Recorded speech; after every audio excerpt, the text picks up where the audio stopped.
Hey guys, Oriental Insurance Company পৰা requirement কাৰণে আহিছে notification টো যদি আপুনি ভাবি আছে insurance company লগতে government sector ত আপোনাৰ নিজৰ career টো আপুনি start কৰিব তো এইটো ভিডিও আপোনাৰ কাৰণে মই আজি আপোনাক provide কৰিম Oriental Insurance ৰ পৰা যেটো requirement আহিছে তাৰে overview খিনি লগতে vacancy details খিনি আপুনি চেক কৰিব পাৰিব কি vacancy কাৰণে আহিছে notification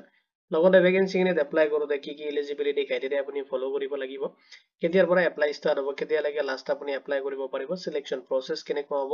salary আপুনি কিমান receive কৰিব তাৰে complete details মই আপোনাক এই ভিডিওত provide কৰিম যদি এটো requirement related কোনো ধৰণৰ question থাকে আপুনি এই ভিডিওৰ comment sectionত comment কৰি দিব within 48 hours আপুনি job alert desk পৰা response পাব তাওক দেৰি নকৰি আজি ভিডিওটো Oriental Insurance Requirement 2025 ৰ কাৰণে আহিছে notification টো আৰু তাৰে complete details আপুনি এই ভিডিওত চেক কৰিব পাৰিব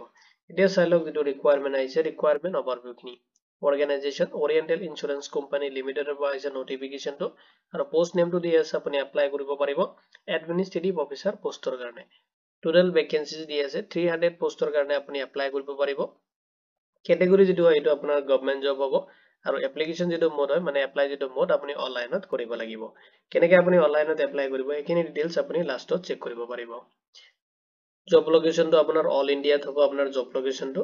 official website ত আপুনি visit কৰিব পাৰে এটো ভিডিওৰ descriptionত মই provide কৰি দিম আপুনি তাতে ক্লিক কৰিলে তাতে directly redirect হ'ব পাৰিব লগতে আপুনি যিকোনো ব্ৰাউজাৰত যাই কিনে যদি সাৰ্চ কৰে www.orientalinsurance.org.in বুলি সাৰ্চ কৰিলে আপুনি যেটো official website আছে তাতে visit কৰিব পাৰিব vacancy details খিনি চাই লওক post wise আপোনাৰ post সমূহ divide কৰি দিয়া আছে যত আপোনাৰ administrative assistant যেটো আপোনাৰ generalist ৰ কাৰণে আছে যত আপুনি apply কৰিব পাৰিব 285 পোষ্টৰ কাৰণে আহিছে notification টো next আপোনাৰ administrative assistant যেটো হিন্দী অফিচাৰৰ কাৰণে আছে যত আপোনাৰ 15 পোষ্টৰ কাৰণে আপুনি apply কৰিব পাৰিব আৰু total আপোনাৰ vacancy আছে 300 পোষ্টৰ কাৰণে apply কৰিব পাৰিব দজলক vacancy খিনি apply কৰোতে আপুনি follow কৰিব লাগিব eligibility criteria খিনি educational qualification বিচাৰিছে যদি আপুনি administrative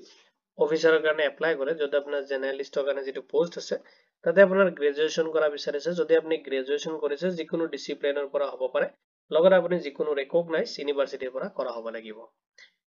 নেক্সট যেটো পোষ্ট আছে এডমিনিষ্ট্ৰেটিভ অফিচাৰ যেটো হিন্দী অফিচাৰৰ কাৰণে হ'ব যদি আপোনাৰ গ্ৰেজুৱেচন বা পোষ্ট গ্ৰেজুৱেচন যদি আপুনি কৰিছে হিন্দী সাবজেক্ট লৈ কিনে তেতিয়া হলে আপুনি এলিজিবল হ'ব নেক্সট আপুনি ফলো কৰিব লাগিব এজ লিমিটটো মিনিমাম যেটো এজ লিমিট দি আছে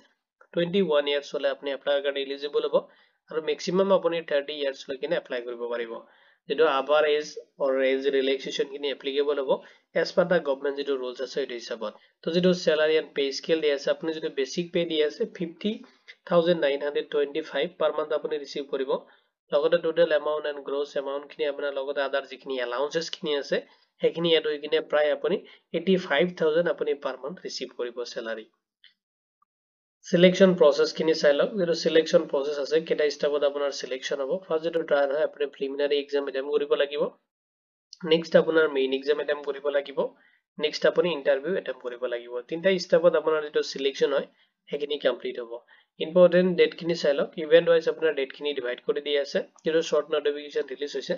25 নৱেম্বৰ 2025 ত যেটো এপ্লাই কাৰণে শৰ্ট নোটিফিকেশন দিছে অনলাইন যেটো এপ্লিকেশন ষ্টাৰ্ট হ'ব 1 ডিসেম্বৰৰ পৰা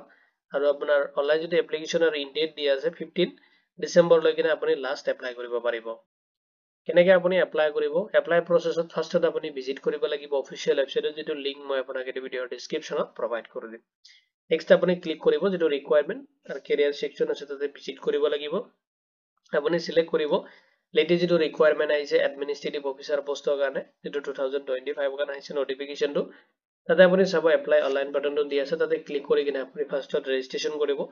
নেক্সট আপোনাৰ এপ্লিকেশন ফৰ্মটো আপুনি ফিল আপ কৰিব লাগিব যিখিনি ৰিকোয়াৰমেন্ট ডিটেইলছ তাতে ফিল আপ কৰিব দিছে হেখিনি আপুনি ফিল আপ কৰিব লাগিব